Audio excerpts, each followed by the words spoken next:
Lepo pozdravljeni v podcastu Na robu. Tu z zanimivimi sogovornicami odkrivamo teme, ki so na meji individualnega in kolektivnega. Tokrat o albanski kulturi. Z menoj je Selda Sukej, politologinja po izobrazbi, prevajalka in medkulturna posrednica po poklicu. Lepo pozdravljeni.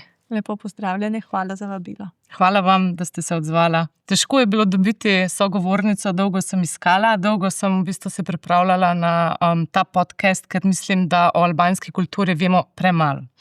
In si želim, da bova danes povedali nekaj zanimivega, nekaj novega in morda razbili kakšen stereotip. Hvala za vabilo. Torej, družbo v Albaniji je dolgo časa določal kanon, tradicionalni albanski družbeni kodeks. Kaj to je, kaj ureja in ali je danes sploh še relevanten?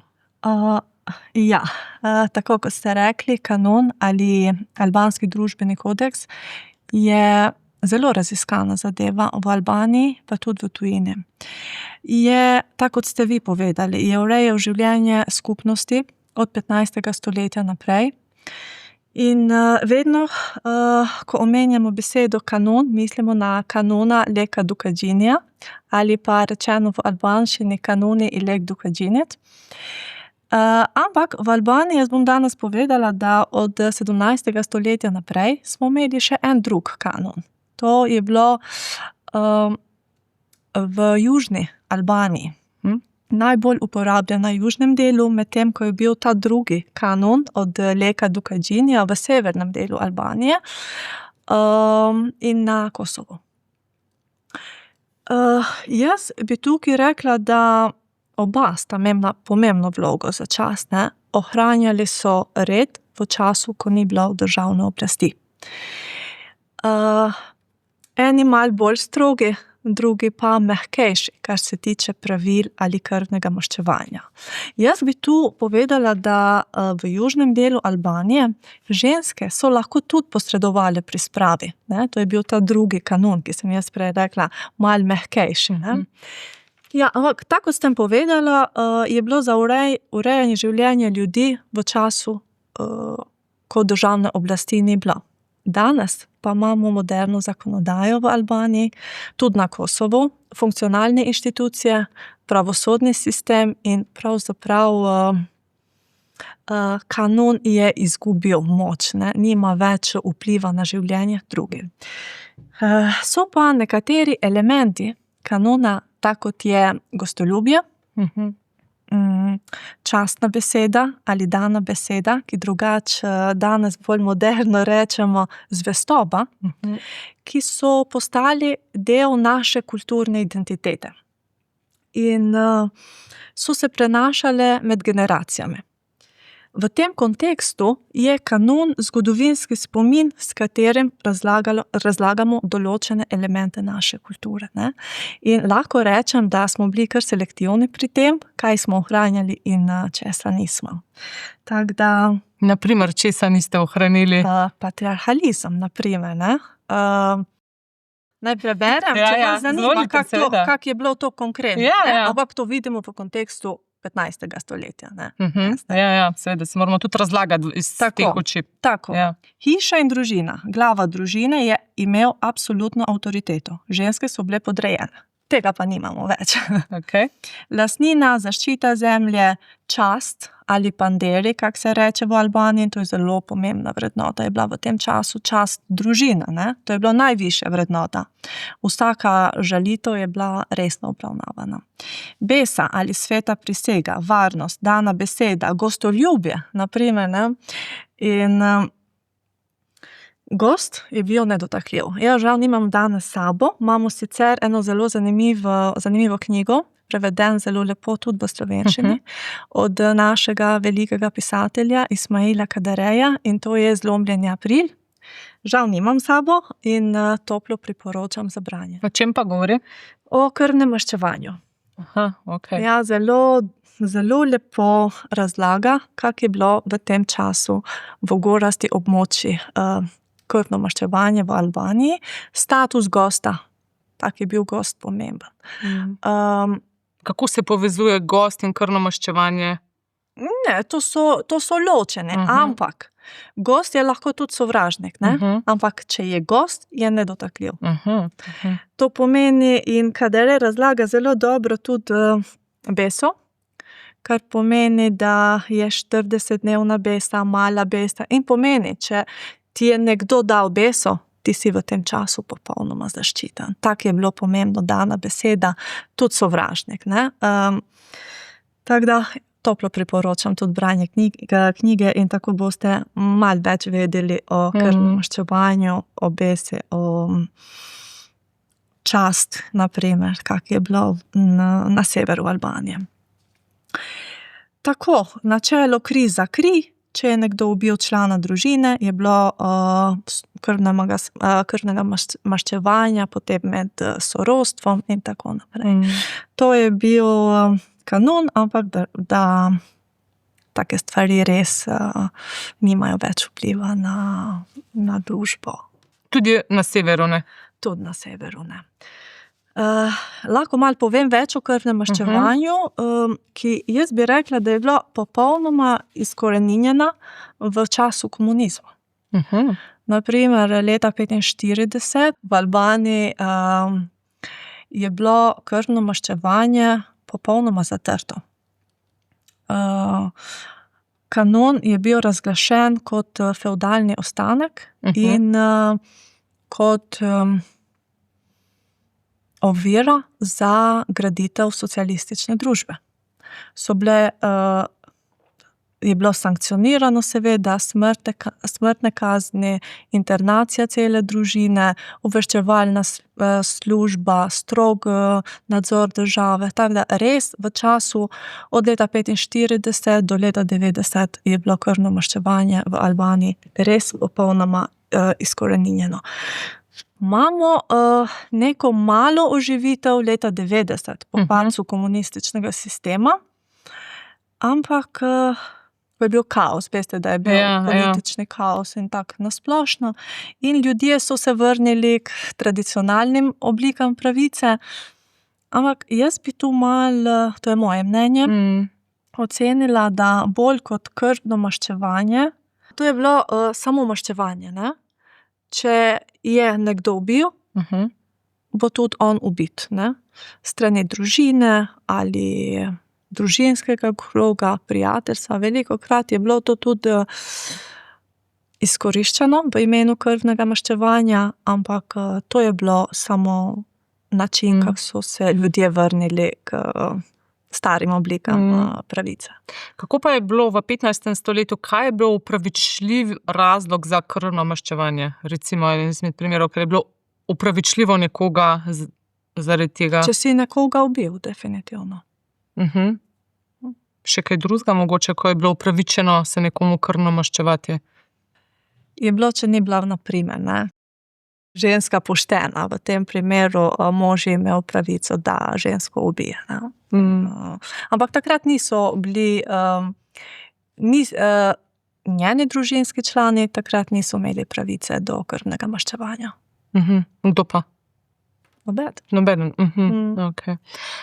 Dobro, vi ste politologinja, po padcu komunizma so se začeli v bistvu množični migracijski tokovi tudi proti Sloveniji, predvsem pa tudi proti drugim državam. Kako je to oblikovalo identiteto Albancev? Jaz bi tako rekla, ne, leta 90 je res smo imeli množične migracije iz Albanije, ampak predvsem v Italijo, v Grčijo in Nemčijo. V Sloveniji trenutno po podatkih strani veleposlaništva so približno 1000 Albancev iz Albanije. Tako da so večinoma s Kosova. In jaz bi v tem primeru malo več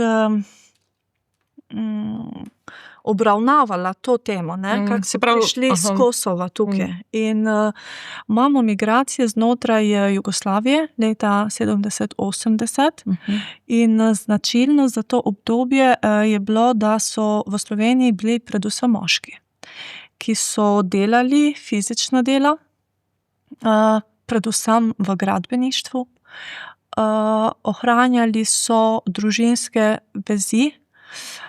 vezi z domačimi kraji, redno pošiljali denar in seveda obiskali tudi Kosovo 2-3krat ali večkrat na leto, ne.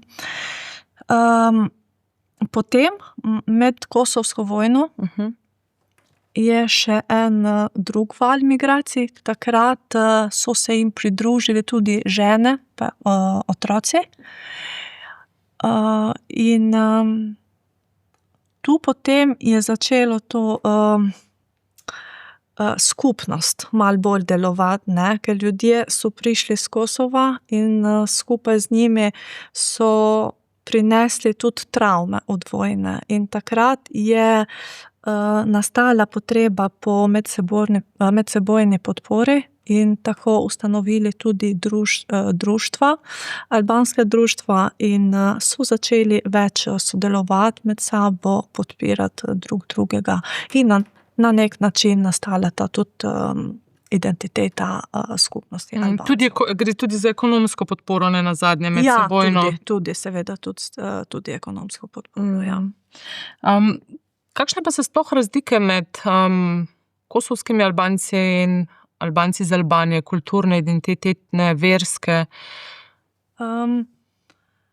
Načeloma ne vidim razlike. Imamo Albancev iz Albanije, ki živijo v Italiji, in to je ena res velika skupina priseljencev, skoraj 450,000 ali pa več. Na začetku prva generacija je res, da so imeli res težave z integracijo in so delali res fizična dela. Zdaj pa imamo mlade generacije, ki so izobražene. Jih najdemo vse povsod.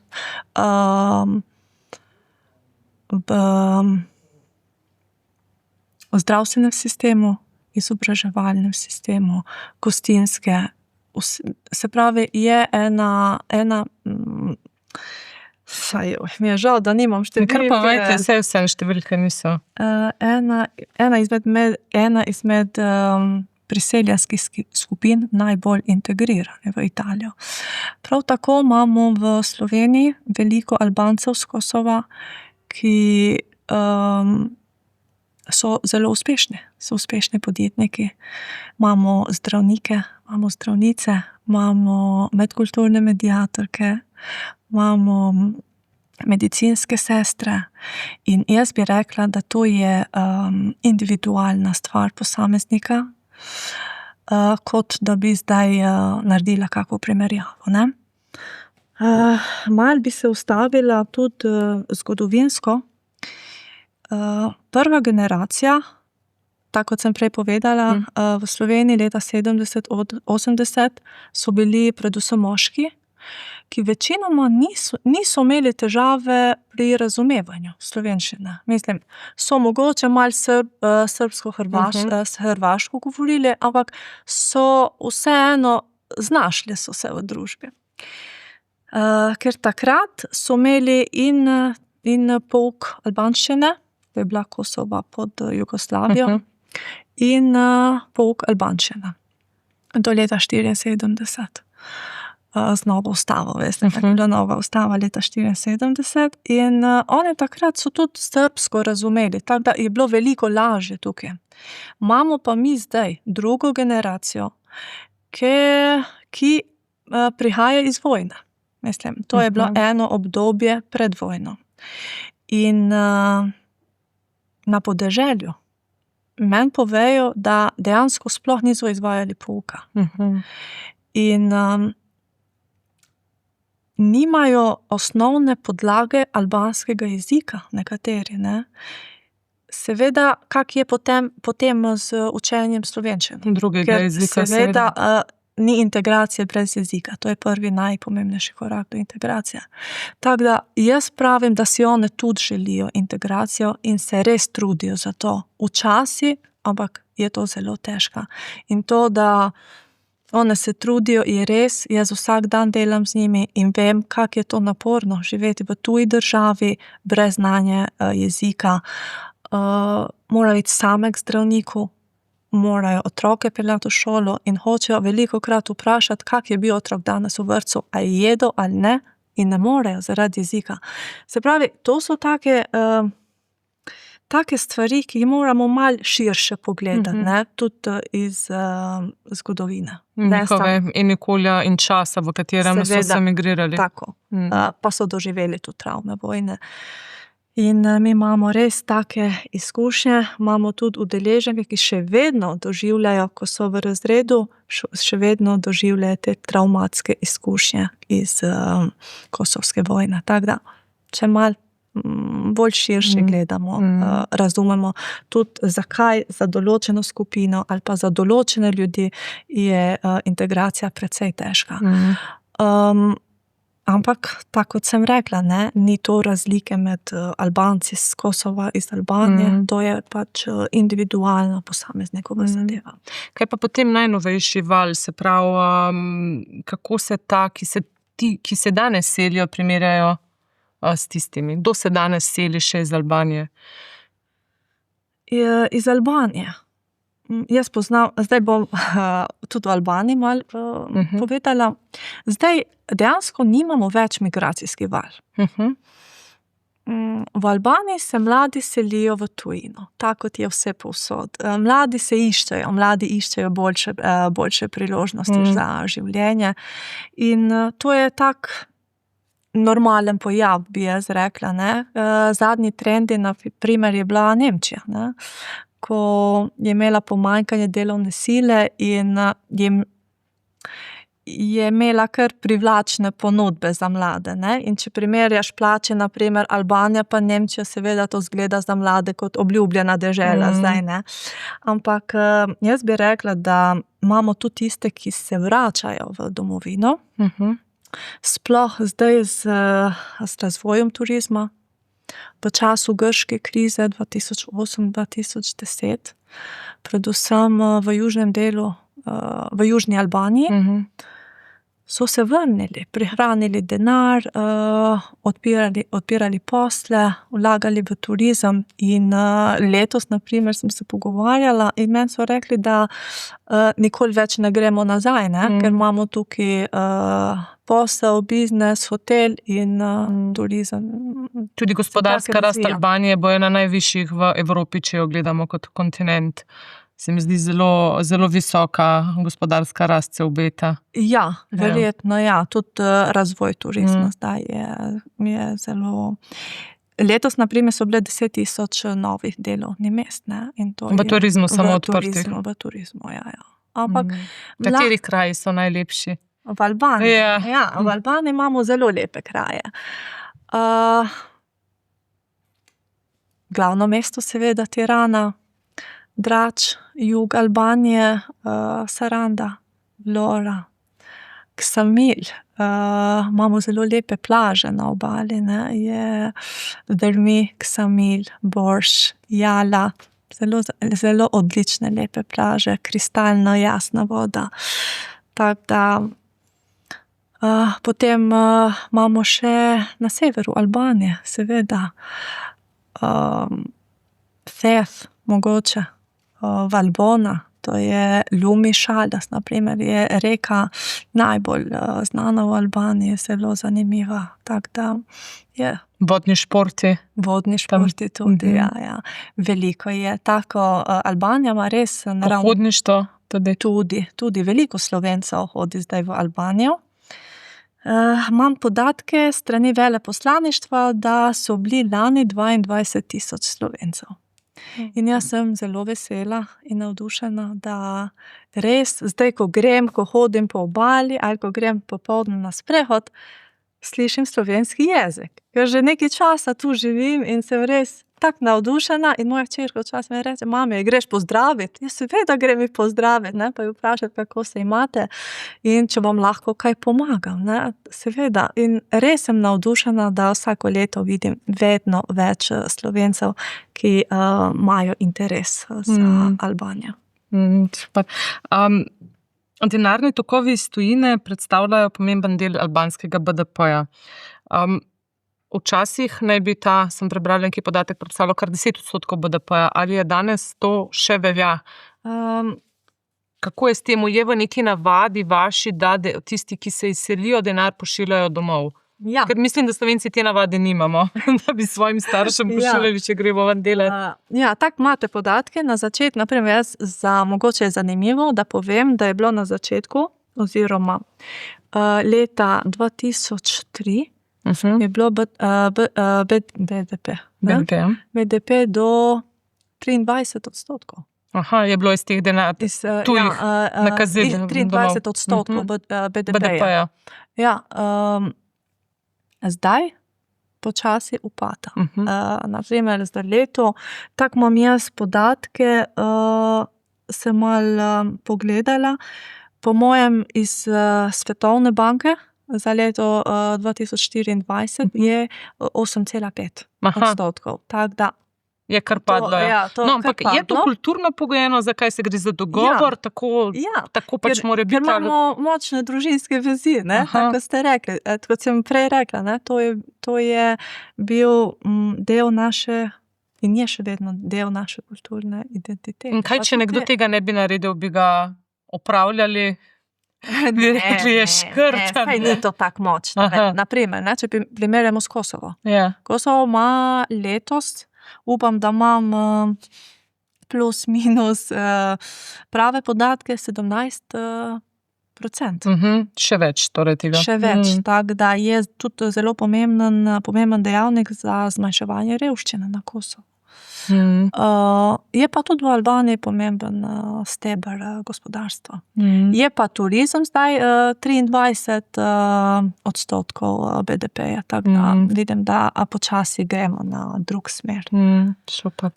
Kaj pa financiranje dejavnosti, po katerih morda stereotipno poznamo pripadnike vaše kulture, torej pekarne, slaščičarne, ponavadi so v lasti, se ne najemajo tako, kot bi morda mislili. Torej, nekaj denarja je potrebnega, da so se ti prostori kupili. Kako pa je to potekalo, to financiranje? Je šlo po nekem principu ali gre tukaj za individualne proračune neke družine? Seveda, to po mojem gre za individualne proračune.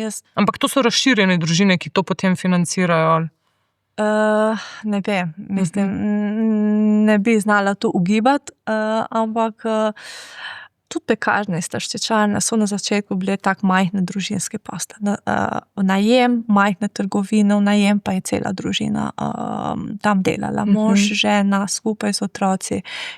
In to je tako nastalo, mislim, zaradi tega so verjetno imeli manj stroškov, potem, ko je bilo več dela in so se razširili. Ne vem točno povedati, kak je s tem. Pa tudi mogoče to, razširjena družina, pa vsi so si malo prispevali. Na Kosovu je to še bolj izrazito kot v Albaniji. Leta 1997 je Albanijo prizadela močna finančna kriza. Povezana je bila z padcem piramidnih shem. Pa me zanima, zakaj je sploh šlo pri tej zgodbi, kako sploh, da so se te piramidne sheme tako močno razširile? Kakšna ideologija je bila v ozadju tega, da je množično uspela prepričati toliko ljudi, da so investirali svoj denar v to? Jaz sem bila takrat osnovnošolka. Tako da nam so razlagali kot neko. Jaz se spomnim, da smo tudi spisek takrat pisali v šoli, da je kot neka magična škatla. Daš denar noter, pa dobiš veliko več. In tudi nam, ko smo bili osnovnošolci, se nam je zdelo to res zelo čudna stvar, kako se lahko to dogaja. Tako da ne vem, kako je prišlo do tega, ampak vem, da je bilo leta 1997 gospodarska kriza, družbena, politična in seveda, da so bile tudi posledice. Množične migracije, trajna nizka zaupnost do države in do finančnih inštitucij, politična polarizacija, zelo močna in ljudje seveda so bili frustrirani in so krivili politično stranko, ki je bila takrat sokriva za to. Je bila tudi vpletena v te škandale. Ni jih preprečila, na zadnje. Ja, bi jih preprečila. In takrat ljudje so se takrat močno polarizirali in malo potem menjavo oblasti In seveda, da so bile posledice kar dolgotrajne. Ne? Kakšno pa je danes zaupanje torej do nekih finančnih institucij, do borz, do borznega trgovanja? Ja, zdaj mislim, da to nima več, generacije, ki so to doživele, tako kot sem rekla, so se tako politično pol odločile, ne, ta stranka je kriva za to, zdaj bomo volili drugo politično stranko, ne. In nekaj časa verjetno je bilo nizko zaupanje ali pa upam tudi reči nezaupanje do finančnih inštitucij, zdaj pa ni več. Mislim, da to nima več vpliva na mlade, na mlajše generacije. Nekateri niti ne vejo, mlajše generacije, kot jaz, na primer, ne, niti ne vejo, kaj je bilo. Slišali so mogoče za civilno vojno. Mi smo takrat morali izvajati pouk na daljavo, tako smo v času korone, ampak mi smo prek televizije, ker nismo imeli računalnika in smo vse prek televizije, ampak smo vedeli, da se nekaj dogaja. Cela družba je bila oborožena in civilna vojna pa vse skupaj. In mi, ko smo to doživeli, še vemo. Mogoče pa mlajše generacije, tisti, ki imajo več interesa, mogoče za knjige pa za dogodke iz preteklosti, ja, druge pa večinoma pa tudi ne. Morda veste, kako izobražena je danes albanska družba, koliko odstotkov ljudi se udeleži univerzitetnega izobraževanja, čisto tako, sem se zdaj spomnila. Za številke ste. Ja. Slučajno, če veste, kakšen je delež ljudi, ki se... Za zaposlitev imam. Aha. Ker ste imeli tukaj eno vprašanje, če je kulturno pogojeno, da so ženske doma. Ja, no, bova še prišli, zdaj bo nov sklop. Tu bi kot bilo zanimivo, da najdem, da bom številke tu šli. Ja, nič hudega, to sem zdaj tako, gre naprej. Torej, integracija v Sloveniji. V Sloveniji živi okoli 10,000 Albancev, večinoma res iz Kosova, kot ste dejala, samo 1,000 jih je iz Albanije, 9,000 torej iz... 35,000. 35,000 jih je, okej, po nekih uradnih podatkih je bilo tako. Zakaj se po vašem mnenju stopnja integracije razlikuje od integracije drugih prišlekov, ki jih je Slovenija nekako, vsaj v teoriji, uspešno integrirala, torej iz Bosne in Hercegovine, Srbije, Hrvaške? Ja, prej sem nekaj omenila, da je prvi korak do integracije jezik, ne? In jaz sem tudi šla malo pogledat, da večinoma priseljencev prihaja iz Bosne, Hercegovine in Srbije. In jugoslovanski jezik, ne, podobno besedišče, slovnična, medtem da albanščina in slovenščina se veliko razlikujeta med sabo in je veliko težje za enega, ki prvič prihaja v Slovenijo z Kosova ali iz Albanije, ki govori samo albansko, da se sporazume. Ne? Jaz sama kot priseljenka vem, da ko sem v Slovenijo prišla, nisem znala niti besede slovenščine. Ne? Sem takrat pa govorila angleško in italijansko, ki v Celju, tako kot veste, italijanščina sploh ne pomaga, angleščina pa malo, ampak je bilo pa res zelo težko. Tako da, to je ta prvi korak. No. Zato postane tudi njihova integracija veliko težja kot druge. Kaj pa mislite, da bi lahko na obeh straneh naredili, da bi bilo to bolje sistemsko? So te rešitve po vašem mnenju zadostne? Se dovolj tako slovenska družba kot albanska trudita, da bi se zbližali? Ja, seveda, da je uspešna integracija dvosmerni proces. Ne? Prvič moramo biti mi kot priseljenci, da se res prizadevamo za učenje slovenskega jezika. In tu bom še dodala, ko govorimo o učenju, jaz vedno povem, ne, prilagojeno učenje v skladu z vašimi cilji. Ne bojo vsi tekoče govorili slovensko, slovenščina je kar težek jezik. Ne bojo vsi mogli slovensko govoriti brez napak. In tudi našim udeleženkam povem, mi izvajamo socialno aktivacijo albansko govorečih žensk, ki ga sofinancirata Ministrstvo za delo, družine, zadeve in enake možnosti, ter Evropska unija iz Evropskega socialnega sklada In imamo kot cilj opolnomočene žensk in približevanju trgu dela. Koliko žensk recimo dela? To je pogost očitek, da ženske ne delajo in so doma in so nekako prilepljene na mehanizme socialne pomoči. Ja, tako kot sem povedala, ne? Prva je sistemska ovira. Omejen vstop do trga dela. Ženske, govorimo predvsem o ženskah, zato ker one imajo vizo na podlagi združitve družine. In če imaš vizo družinsko, se ne moreš, imaš in začasno bivališče, se ne moreš prijaviti na zavod za zaposlovanje. Prva stvar. Drugič, zaposlitev, to pomeni, da nima dostopa do trga dela. Zakaj? Zakaj? Prvič mora sama najti delodajalec in delodajalec velikokrat reče, sprašuje, to povem iz lastne izkušnje, ko jaz kličem za udeleženega, a ima stalno ali začasno bivališče? Poveš, da ima začasno na podlagi združitve družine in pravi takoj, da ne. Zato, ker mora na zavod za zaposlovanje delodajalec dobiti informativni list. Oni pogledajo evidenco, če je primerni kandidat, če ne, in to traja. A veste, to je cel postopek. Potem mora iti na upravno enoto in spremeniti vizo. Se pravi, da iz družinske vize v delovno vizo. In to traja, to je cel postopek. In delodajalci res izogibajo tem postopkom, ne?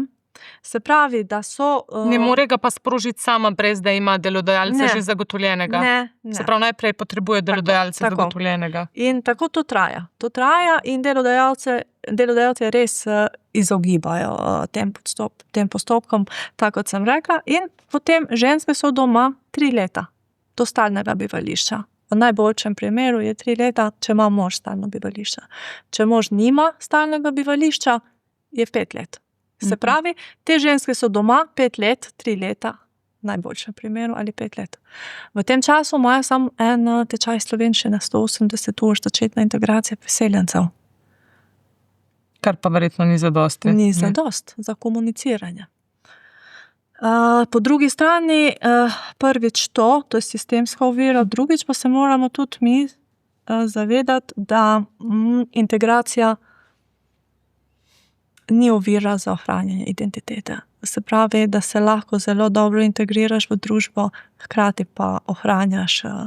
Mi imamo dopolnilni pouk albanščine v Celju, Velenju in Konjica. In v Kopru, oprostite. Slovenska društva, ki so zelo aktivna. Jaz bi omenila društvo Ilirija v Velenju, na primer, ki imajo tečaj albanščine, tečaj angleščine, učno pomoč za otroke. Ilirija, Koper, Midženi v Ljubljani, pa še mnoga, ne, ki prispevajo k ohranjanju kulturne identitete, jezika, hkrati pa spodbuja tudi integracijo žensk, ne. In vedno povemo, da integracija ne pomeni, da smo zdaj izgubili našo identiteto. Smo lahko zelo dobro integrirane, pa hkrati tudi ohranjamo te naše vrednote.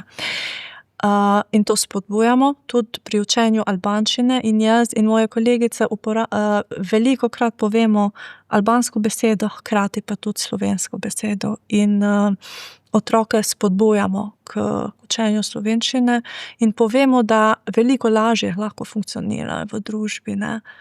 In jaz vedno povem, a je lažje opraviti stvari z eno roko ali z obema? Ja, z obema, tudi tak je to, ne. Lahko govorimo albansko pa slovensko hkrati in to je idealno za dobro funkcionirajo v družbi in se moramo zavedati, ne. Po drugi strani pa mora tudi slovenska družba biti pripravljena sprejeti drugačnost, spoznati drugo kulturo, to kulturo priseljencev.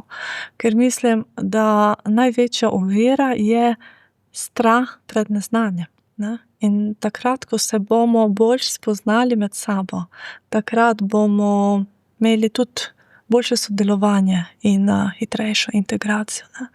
Tako da mi imamo srečo, jaz vedno povem, da imamo srečo, da živimo med dvema kulturama in imamo možnost biti selektivni, to, kar je najboljše. Ne. In še vedno lahko prilagodimo, ampak lahko pa imamo možnost izbire. Kaj pa kulturni dogodki ti marsikdaj približujejo različne kulture med seboj? Kako živi so, kako živo je ta kulturno dogajanje v Sloveniji vaše? Kaj se kaj dogaja? Imate kakšne koncerte, folklore prirejate? Mi imamo skupne dogodke, mislim, Albanci. Ne? Imamo dan neodvisnosti Albanije, na primer, 28. novembra, ki vedno praznujemo. Imamo dogodke, naši otroci nastopajo in v slovenskem, in tudi naši dogodki so dvojezične. Naši otroci nastopajo v albanskem jeziku, deklamirajo pesmice, hkrati pa tudi v slovenskem jeziku. Ne? Ker to je zelo pomembno za nas, dvojezičnost. Imamo vabljene tudi iz slovenskega lokalnega okolja. In imamo 17. februar, na primer, dan neodvisnosti Kosova, ki prav tako praznujemo. In imamo take skupne dogodke in ves čas podpiramo dvojezičnost in imamo na primer albanske tradicionalne pesmi, pa tudi slovenske zraven. Naši otroci nastopajo v albanskem in v slovenskem jeziku. Sama sem imela tudi medkulturni večer v Slovenskih Konjicah s študentskim klubom Dravinjske doline. Čeprav je bilo za začetek majhna udeležba, ampak bomo še imeli. Zdaj planiram, da bi še v Celju imeli medkulturni dogodek v sodelovanju z mladinskim centrom. Kulinarični večer, ne, ko bo glasba, kulinarika zraven in na tak način, da se malo več spoznamo na sebe. Kakšna je kulinarika albanska? Moram priznati, da sem enkrat pri vas jedla odlične kozji sir z medom, pistacijami in figami. Mislim, da je to najboljša jed, kar sem jo v življenju poskusila. Je to tradicionalne vaše ali je bilo slučajno, da sem to dobila pri vas? Ja, to je tradicionalno. Zdaj imamo zelo popularne v Albaniji agroturizme. In to imajo res odlično albansko tradicionalno hrano. In albanska kulinarika je dejansko zelo bogata. Pod vplivom mediteranske kuhinje, turške kuhinje, italijanske, ampak imata nek sodoben prizvok, se mi zdi, ne ostaja tako na neki preprosti ravni. Saj moja izkušnja je bila taka, da je kar moderna kuhinja. Ja, zelo moderna, pa zelo dobra kuhinja. In na primer imamo albanske tradicionalne jedi. Ne? Če bi imeli kako sliko, bi zdaj pokazala, ker jih imam shranjene. Bom napisala. Imamo, a naj omenim? Ja, pojete. Tav kose, na primer. Kaj pa je? Jogurt pa meso. Imamo fli, večplastna jed iz testa. To je bolj na severu Albanije, pa na Kosovu. Imamo ferges, tirane. To je meso, skuta, rdeča paprika, različne vrst paprike, značilno za Tirano, Drač, in je pečeno v glineni posodi. Južna Albanija, Korča ima na primer petanik, to je neke vrste bureka, ampak lažje prebavljiva, bi jaz rekla, manj testa. Imamo baklavo potem, trileče, šećerpare, ko je neka sladica, da ima še med noter, tako da različno imamo, zelo bogato. Potem je še italijanska kuhinja, vpliv italijanske kuhinje in Italijanci so meni zdaj, ko sem bila v Albaniji, so rekli, a veste, da imate italijansko kuhinjo, ampak še boljšo kot v Italiji, ker naši so v Italiji delali potem in so se vračali v domovino in prinesli s sabo tudi italijansko kuhinjo. Tako da vpliv morske sadeže, na primer, v Draču, jug Albanije, in tako da je zelo močan tudi vpliv italijanske kuhinje. Dobro vino imamo in raki tudi. Katera rakija je značilna za Albanijo? Grozdja. Iz grozdja? Grappa. Grappa, ja. Okay. Pa konjak. Konjak. Skanderbeu, naš junak. Đerčka Strioti Skanderbeu. Okay. Imamo v Sloveniji kakšno dobro albansko restauracijo? Ne, ali? Mislim, da ne. Če je kaj v Ljubljani, mogoče, ne vem. Mislim, da ni. Nisem. Morda ideja za koga. Ja. Seveda so kaj najlepša hvala za vaša pojasnila. Hvala tudi vam. Želim vam uspešno delo z vašimi ljudmi, da se bomo čim bolj zbližali v prihodnosti. Hvala tudi vam. Hvala, da ste meni dali možnost, priložnost malo več povedati o svoji državi, o albanski kulturi. Za na koncu pa lahko jaz povem par besed v albanščini. Lahko. Ali pa izvolite. Obiščite Albanijo. Obiščite Albanijo in spoznali boste čudovito deželo s čudovitimi ljudmi. V albanščini povem. Seveda. Vizitoni Shqipërinë dhe do të njihni një vend magjepës me njerëz të mrekullueshëm. Hvala. Faleminderit. Hvala tudi vam. Okay. Hvala vam, dragi poslušalci, za spremljanje in se vidimo in slišimo prihodnjič.